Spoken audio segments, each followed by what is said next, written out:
বাসায় LPG gas শেষ, বন্ধ হয়ে গেছে রান্না। একই অবস্থা খাবারের দোকানগুলোতে, টাকা দিয়েও মিলছে না এলপিজি সিলিন্ডার। এই চিত্র কুমিল্লার। সিলিন্ডার গ্যাস না পেয়ে দোকানে দোকানে ঘুরে ফিরে যাচ্ছেন গ্রাহকরা। বিভিন্ন এলাকার অধিকাংশ এলপিজি গ্যাস সিলিন্ডারের দোকান বন্ধ। খোলা দোকানগুলোতে নেই গ্যাসের সরবরাহ। কোথাও কোথাও আবার গ্যাস থাকলেও দাম হাতের নাগালের বাইরে। সরকার 12 লিটার গ্যাস সিলিন্ডারের দাম 1306 টাকা নির্ধারণ করলেও এর তোয়াক্কা করছেন না বিক্রেতারা। সিলিন্ডার গ্যাস বর্তমান কোনো দোকানে পাওয়া যাচ্ছে না, গ্যাস নাকি না নাই, এরপরে যখন পাওয়া যাচ্ছে 1000 উপরে 2000 টাকা 1800 টাকা বিক্রি হচ্ছে। এগুলা কি জনগণের, আমরা যেমন নিম্ন আয়ের মানুষের সাধ্যের বাইরে। সকাল থেকে বলতেছে কোনো গ্যাস পাইতেছি না। আমি যে দোকানে পাইছি ওখানে মনে করেন দ্বিগুণ দামে চাইতেছে। আগে কিনছি 1350 টাকা করে, এখন মনে করেন তার দ্বিগুণ চাইতেছে। এখান থেকে সবসময় গ্যাস নেই, কিন্তু এখন গ্যাস পাচ্ছি না। যত তাড়াতাড়ি সম্ভব আমাদের এই সমস্যার সমাধান করুন, সরকারের কাছে আর্জি রইল। খুচরা বাজারে গ্যাস সিলিন্ডার বিক্রি হচ্ছে 18 থেকে 2000 টাকা পর্যন্ত। অনেকটা বাধ্য হয়ে বেশি দামে সিলিন্ডার কিনছেন ক্রেতারা।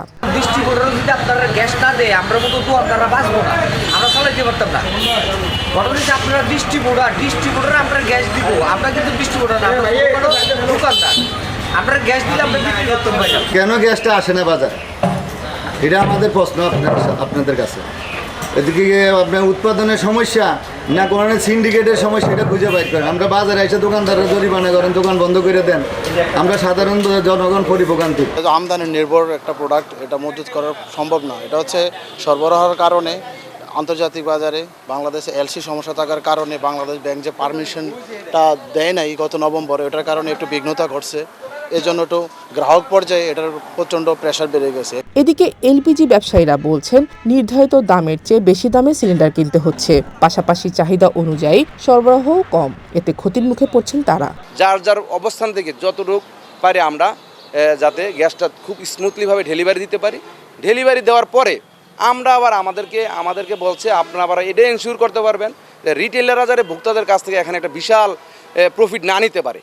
তো এটা আমাদের গতকাল আমাদের যে কুমিল্লা জেলা ভোক্তা অধিকার যে ঊর্ধ্বতন কর্মকর্তা জনাব কাউসার সাহেবের সাথে আমার কথা হয়েছে। ওনাকে আমরা বলছি আমরা 1450 টাকায় আমরা মালটা ডেলিভারি দিচ্ছি মার্কেটে, আর ভোক্তা 1500 টাকা পাবে। এটা আমরা এনশিওর করার জন্য বলছি এবং সকল ডিস্ট্রিবিউটরদেরকে এটা বলা হয়েছে। কৃত্রিম সংকট ও অতিরিক্ত দামে গ্যাস সিলিন্ডার বিক্রি বন্ধে অভিযান চালাচ্ছে প্রশাসন। ভবিষ্যতেও এ ধরনের অভিযান চলবে বলে জানিয়েছেন অতিরিক্ত জেলা প্রশাসক। গ্যাসের যে সরকার নির্ধারিত যে দাম 12 কেজি, আমরা যতটুকু জানি সরকারের দাম হলো 1306 টাকা।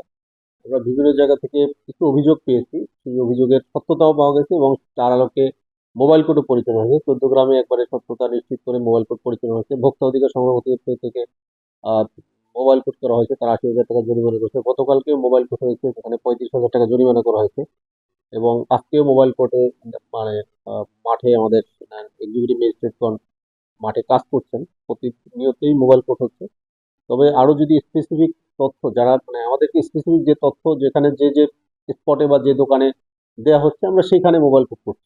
এলপিজি গ্যাসের এই সংকট সমাধানে সংশ্লিষ্ট কর্তৃপক্ষ কার্যকর উদ্যোগ না নিলে ভোগান্তি আরও বাড়বে বলে আশঙ্কা করছেন গ্রাহক ও ব্যবসায়ীরা। দ্রুত সরবরাহ স্বাভাবিক করে বাজার মনিটরিং জোরদারের দাবি ভোক্তাদের।